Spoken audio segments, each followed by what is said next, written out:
Today we're going to be installing the Gotek Floppy Emulator into the MPC2000. It is a fairly easy process. However, there are several steps that need to take place. So let's get started. Inside the package, there will be some instructions, screws, and of course the emulator. On the front, you have your display, the USB port, and two buttons. On the back, we have two connections, one white connection and one black ribbon connection. You will need a cushion, a screwdriver, a small flat screwdriver, and a box to keep all your screws in. We'll start by taking off the 4 screws, 2 on each side of the MPC faceplate. There are also 3 screws on the back of the plate that will need to be removed as well. Please remember to keep all the screws together and try to remember which screws went where, as some of them are different sizes. Once we have removed those 7 screws, we will now take off the fader knob and put it in the box. In order to completely remove the faceplate, we will need to flip the unit over and access the 3 screws that are on the front panel. After removing these screws, we will then flip the unit back over and gently pry apart the front faceplate from the unit. It may feel like it doesn't want to come off, but with a little force, it should pop right out. Now we have exposed the 3 screws that we need to take off in order to remove the faceplate.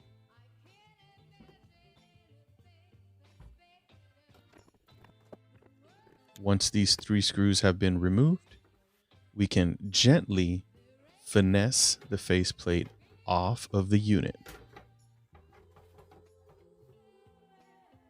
This is a great opportunity to go ahead and grab a brush and dust off any excess lint or debris that may have gotten caught in between the buttons or display.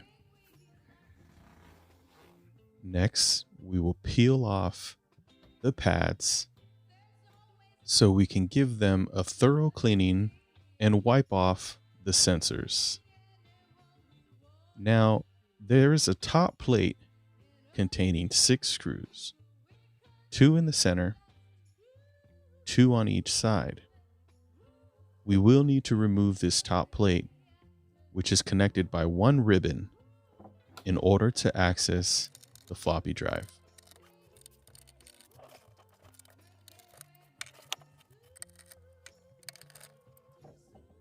Once we pull this top plate off, you should have enough slack to access the ribbon from underneath. The ribbon is held by 2 pins that will need to be pushed away from the ribbon downward in order to release the ribbon.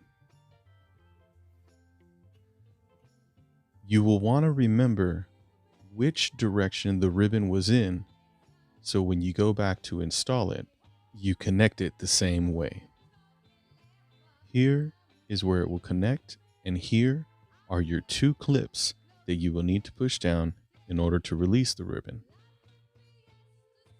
Now we want to take this top panel and gently place it somewhere where it's not going to fall or be disturbed.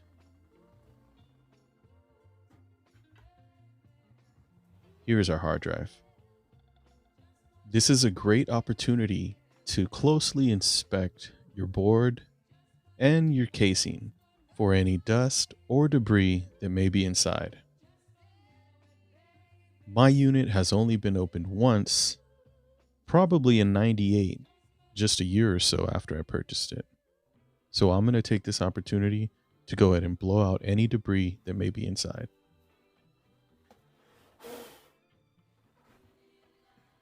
Now we are ready to remove the floppy drive. I want to remove this piece of tape so that I can lift up the ribbon to access our connections. You can see here is our white connector, which we will have to remove by gently wiggling the connector away from the floppy drive. Once you have it off, just go ahead and place it out of the way somewhere. Now we will gently wiggle the ribbon away from the floppy drive.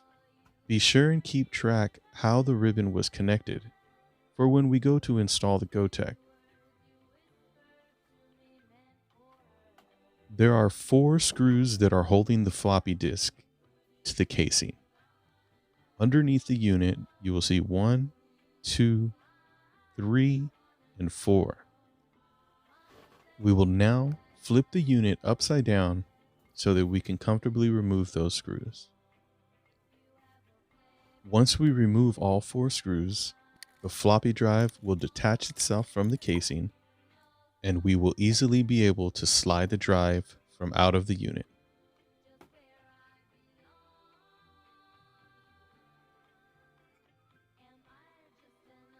We will now remove the screws from the casing and place them in our little cup or off to the side.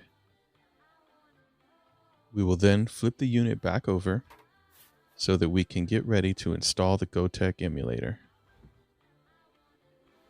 And since I have the unit open, I want to go ahead and grab my brush and brush away any lint or debris that may have built up, again, just to be safe.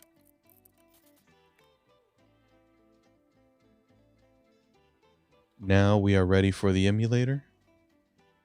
As you can see, the unit is made of plastic.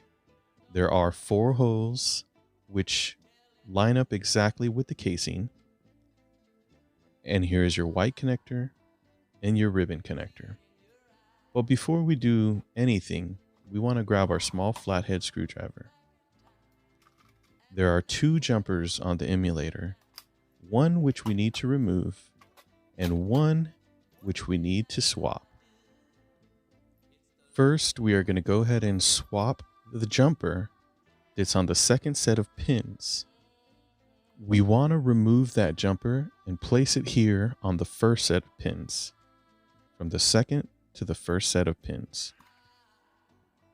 Gently pry up on the jumper, being careful not to damage any pins from the ribbon connection.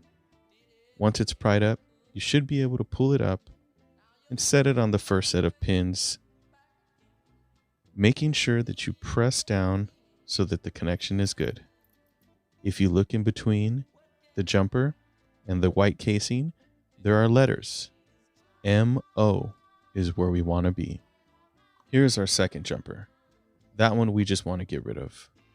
So again, take your flathead screwdriver, pry up on it until you are able to grab it with your fingers, pull it completely off, and set it off to the side. Now, we have successfully assigned our jumpers to MO.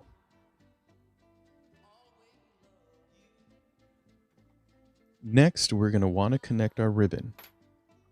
Be sure that the pins line up with the ribbon, and you're going to want to apply pressure while wiggling. Remember to use finesse so that we don't damage anything. Once the ribbon is in, we will take our white connection and do the same. You're going to want to apply a good amount of pressure to the white connection, for there is a little notch that will have to snap in. We want to be sure that all our connections are firmly in place so that we don't have to reopen the unit again. Once both connections are securely in place, we are now ready to mount the Gotek emulator to the casing.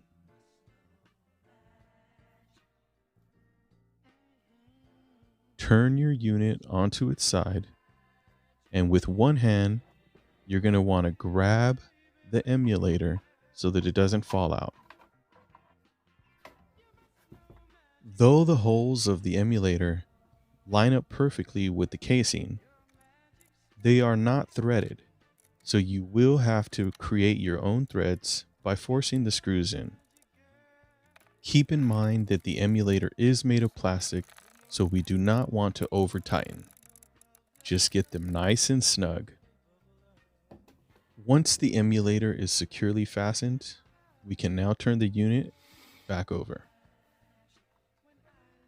Now, my ribbon is a little loose here, so I'm going to go ahead and grab our tape from the floppy drive and just place it right over the ribbon to adhere it to the emulator. I want to make sure that the tape does adhere to the emulator. If not, use a brand new piece of tape. At this point, we are now ready to reassemble the MPC2000. First thing we're going to want to do is take our top plate and connect the ribbon to the motherboard. Remembering which way the ribbon went should make it easier. These two clips will snap up into place when the ribbon is securely fastened. I went ahead and left the center screw in and kind of used it as a guide. Once I found the hole, I went ahead and fastened the screw, being sure not to over tighten. Just nice and snug.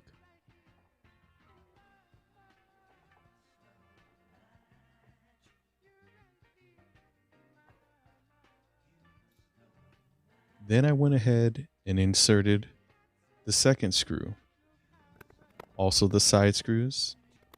I had to play with it a little bit in order to line up the holes, but with a little bit of finesse and patience, it went smooth.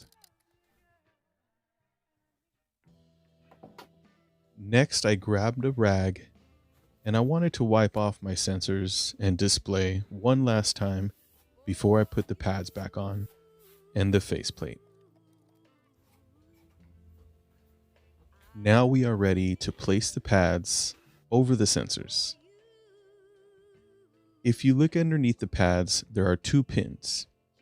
Those pins should line up perfectly with the holes that are on the sensor plate.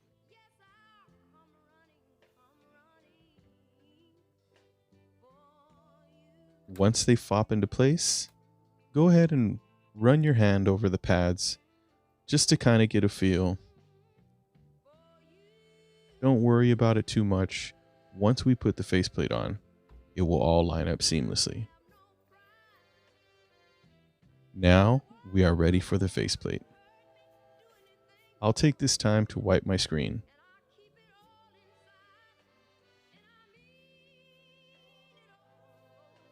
Once the screen is clean, I want to blow it off, make sure there's no lint or anything on there. This next step will require some patience. Gently line up the faceplate with the unit and be careful with all the buttons. Everything should line up. However, there is a lip at the back of the unit. The faceplate needs to go over that lip. If you look here, I'm not over it yet. So I will lift the faceplate up, prop it back, and over the lip. You may have to apply some pressure to the faceplate while holding the unit in order to get the buttons to align with the holes perfectly. Be very careful. Once it's in place, go ahead and test all your buttons. Make sure they feel correct. If any of the buttons are pinched, you will have to play with the faceplate a bit just to get it right. Once it's in place, you are now ready to fasten the faceplate to the casing. Now, I went ahead and put the front screws in here, but you won't have to do that just yet. Later in the video, you will see I will have to remove those front 2 screws in order to get my front plate on. Checking the buttons again, just to make sure that they work correctly. Everything feels good. Sliders are great. However, I wasn't satisfied with the alignment on the holes. I want the gappage to be just right around my knobs.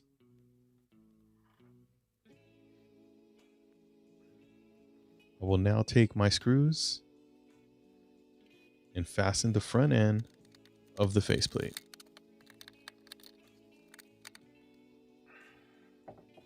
Next, I will take the 3 screws for the back and fasten the rest of the faceplate. It is key to not tighten the side screws until all the other screws are in place. You want to be able to have wiggle room. Now that I have all of my other screws in place, I will go ahead and fasten my side screws. Again, the front 2 screws was an accident. We will be taking those off later on.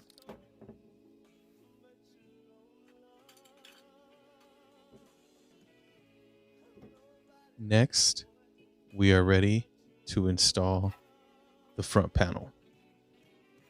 The front panel has brass tension flaps that will need to go underneath before you push it in completely. You'll see what I'm talking about when you go to install it.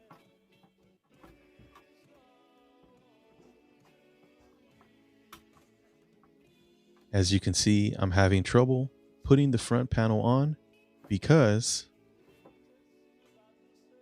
the screws. I need to pull those out.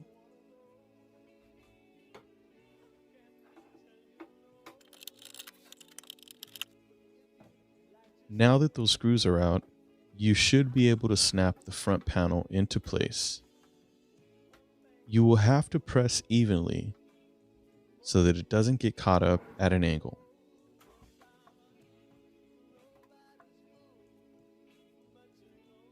This step will take some playing with, but as long as you remember that those brass tension flaps go underneath the lip, it should snap in.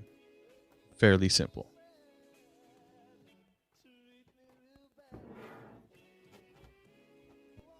Now we want to take our MPC and turn it upside down so that we can put in the 3 screws that fasten the front faceplate on. Once we fasten that plate, we can go ahead and put our 2 front screws on the side that we had to pull out.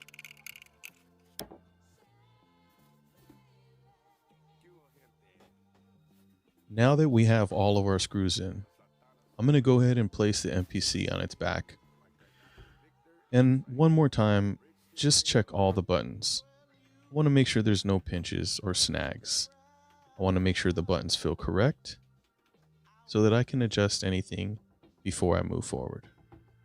Check the jog wheel and remember to put your knob on your slider if everything feels well.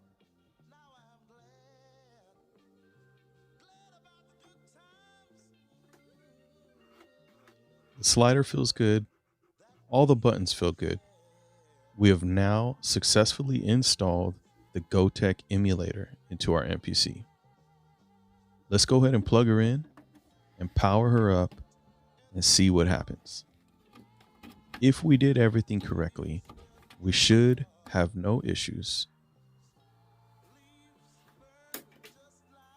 Emulator lights up. The light is green.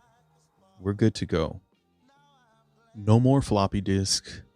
No more disk read errors. We have now upgraded our 2000 from a floppy drive to the Gotek USB. There is a link at the end of this video that will take you straight to another video that I did that shows you how to format the USB and install the operating system. This may look like a crazy task, but it's fairly simple. We just have to have patience, pay attention step by step, and don't be afraid. Don't be afraid.